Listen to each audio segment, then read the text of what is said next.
আজ আমি আপনাদের একটি গল্প বলবো, জীবন যুদ্ধে ধুঁকতে থাকা একজন মানুষের গল্প। শৈশব কৈশোর পেরিয়ে আজ আমি যুবক। বাস্তবতার চাপে বর্ণিল জীবনটা হঠাৎ ধূসর হয়ে গেল। নিজের পায়ে দাঁড়াতে হবে, নিজেকে প্রতিষ্ঠিত করতে হবে। এই পথ চলা আজও চলছে। সময় ফুরোয়, কিন্তু পথ ফুরোয় না। জীবনের শেষ আছে, কিন্তু পথের শেষ নেই। অসীম পথের সসীম পথিক আমি, হাঁটছি, শুধু হাঁটছি।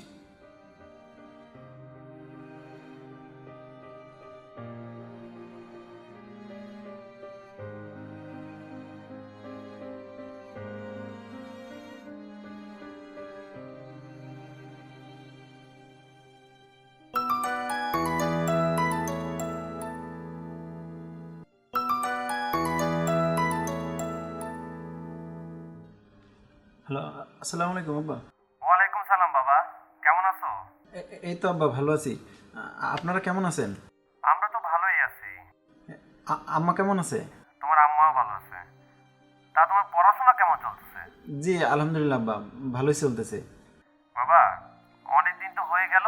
তা তোমার পড়াশোনা শেষ করতে আর কতদিন লাগবে? আব্বা এই যে 1 বছরের মধ্যেই শেষ হয়ে যাবে। ও, 1 বছরের মধ্যেই শেষ হয়ে যাবে, তাই না? জি আব্বা, আর তো একটা বছর, এ তো বলতে বলতে চলে যাবে। আর ফরেন সার্টিফিকেটের মান অনেক না, আমি বাংলাদেশে আসার সাথে সাথে একটা না একটা ব্যবস্থা হবেই। আপনি কোনো টেনশন করবেন না আব্বা। ও, না আমারও তো রিটায়ারের সময় হয়ে আসতেছে। তো ওইটা সমস্যা না, তুমি মন দিয়ে পড়াশোনা করো। জি আব্বা। তোমার কি টাকা পয়সা লাগবে বাবা? না আব্বা না, কোনো টাকা পয়সা লাগবে না, আমি এখানে ভালোই আছি, কোনো সমস্যা নেই। আপনারা টেনশন করবেন না, আপনারা ভালো থাকলেই হবে। আচ্ছা বাবা, ভালো থেকো। রাখি তাহলে। ঠিক ঠিক আছে আব্বা, ঠিক আছে, ঠিক আছে, রাখি আব্বা। ওকে, সালাম আলাইকুম।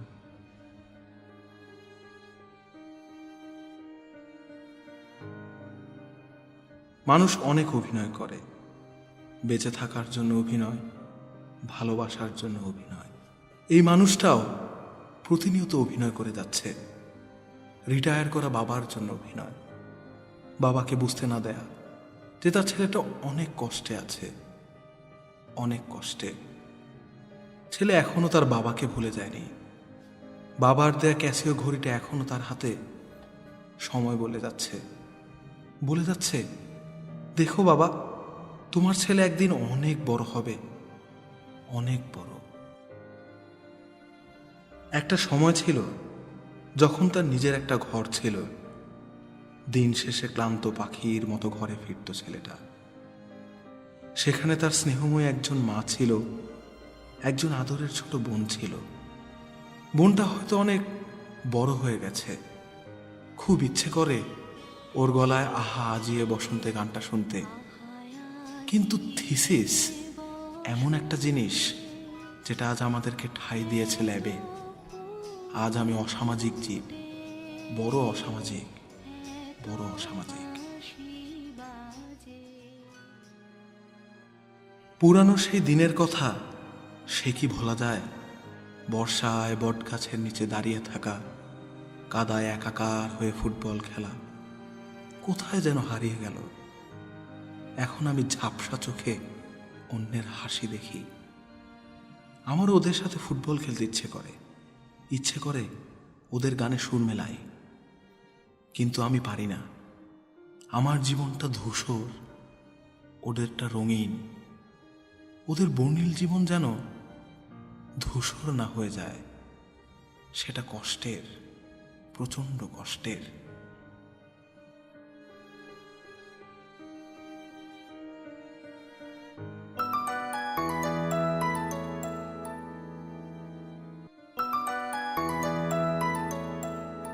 হ্যালো, আসসালামু আলাইকুম। ওয়ালাইকুম আসসালাম। কখন? হ্যাঁ আম্মু, হ্যাঁ কেমন আছো? ভালো আছি আমি। দুপুরে খাইছিস বাবা? এই তো খাইছি। কি দিয়ে ভাত খাইছিস বাবা? আজকে গরুর মাংস দিয়ে খাইছি। ওইখানকার রান্না মনে হয় অত ভালো হয় না, না রে? না, রান্না কি তোমার চেয়ে ভালো হয়? আচ্ছা বাবা, ভালো থাকিস। পড়াশোনা করিস। আচ্ছা রাখি তাহলে। ওকে।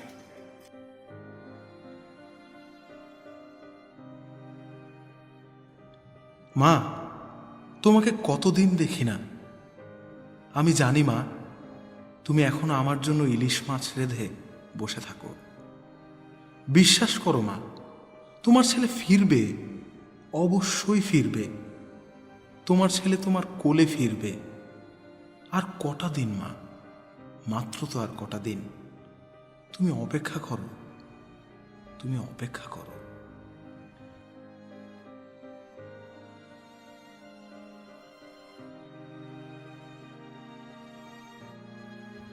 বার্ধক্যকে কখনো বয়সের ফ্রেমে বাঁধা যায় না। বিশ্বাস করেন, আমাদের ভেতরের মানুষটি এখনো মরে যায়নি, সে এখনো বেঁচে আছে। আমাদের অনেক দূর যেতে হবে, অনেক দূর, বহু দূর। The woods are lovely, dark and deep, but I have promises to keep and miles to go before I sleep, and miles to go before I sleep.